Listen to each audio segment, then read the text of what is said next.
నమస్తే, welcome to iNews టీన్ Sonia. America కలలు కనే భారతీయ సాఫ్ట్వేర్ ఇంజనీర్లకు ఇప్పుడు నిద్రలేని రాత్రులు మొదలయ్యాయి. అగ్రరాజ్యంలో ఉద్యోగం చేయాలంటే పాస్పోర్ట్ లాంటి H-1B వీసా ప్రోగ్రాంను రద్దు చేసే దిశగా డొనాల్డ్ ట్రంప్ ప్రభుత్వం అడుగులు వేస్తుందన్న వార్తలు ఇప్పుడు ప్రపంచ వ్యాప్తంగా ప్రకంపనలు సృష్టిస్తున్నాయి. అమెరికన్ల ఉద్యోగాలు అమెరికన్లకే అన్న నినాదంతో అధికారంలోకి వచ్చిన ట్రంప్ ఇప్పుడు విదేశీ టెక్కీలపై వేటు వేయడానికి సిద్ధమవుతున్నారా? అసలు H-1B వీసా ఎందుకు ప్రమాదంలో పడింది? దీనివల్ల లక్షలాది మంది భారతీయుల భవిష్యత్ ఏంటి? ఇప్పుడు స్పెషల్ స్టోరీలో చూద్దాం. అమెరికా ఐటీ రంగంలో భారతీయుల ఆధిపత్యానికి బ్రేక్ పడబోతుందా? అగ్రరాజ్యం నుంచి వినిపిస్తున్న తాజా సంకేతాలు చూస్తుంటే అవునని అనిపిస్తోంది.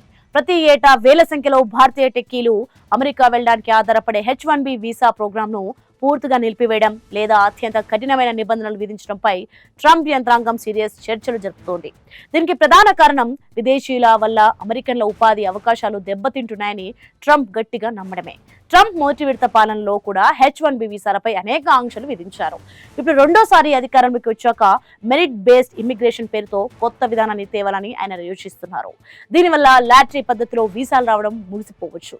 ఫలితంగా వేతనాలు తక్కువగా ఉండే ఎంట్రీ లెవెల్ ఉద్యోగాలకు వీసాలు దక్కడం కష్టతరం అవుతుంది. ఇప్పటికే అమెరికాలో ఉన్న లక్షలాది మంది భారతీయులు తమ వీసా పొడిగింపు అవుతుందో లేదో అని టెన్షన్ లో ఉన్నారు. ఒకవేళ H-1B ప్రోగ్రాం రద్దయితే అది కేవలం భారతీయ ఐటీ కంపెనీలకే కాదు, గూగుల్, మైక్రోసాఫ్ట్ వంటి దిగ్గజ సంస్థలకు కూడా భారీ దెబ్బే. అయితే నిపుణులు చెప్తున్న దాని ప్రకారం ఈ వీసా ప్రోగ్రాంను రద్దు చేయడం అంత సులభం కాదు. ఎందుకంటే అమెరికా ఐటీ రంగం నిలబడాలంటే భారతీయుల ప్రతిభ చాలా అవసరం. కానీ ట్రంప్ తన అమెరికా ఫస్ట్ పాలసీలో భాగంగా వీసా ఫీజులను పెంచడం, కనీస వేతనాన్ని రెట్టింపు చేయడం వంటి నిబంధనల ద్వారా పరోక్షంగా ఈ ప్రోగ్రాంను నీరుగార్చాలని చూస్తున్నారు.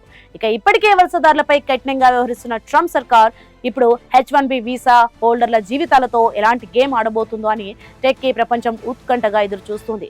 ఈ నిర్ణయం అమలులోకి వస్తే వేలాది మంది భారతీయులు అమెరికాను వదిలి వెనక్కి రావాల్సిన పరిస్థితి ఏర్పడుతుంది.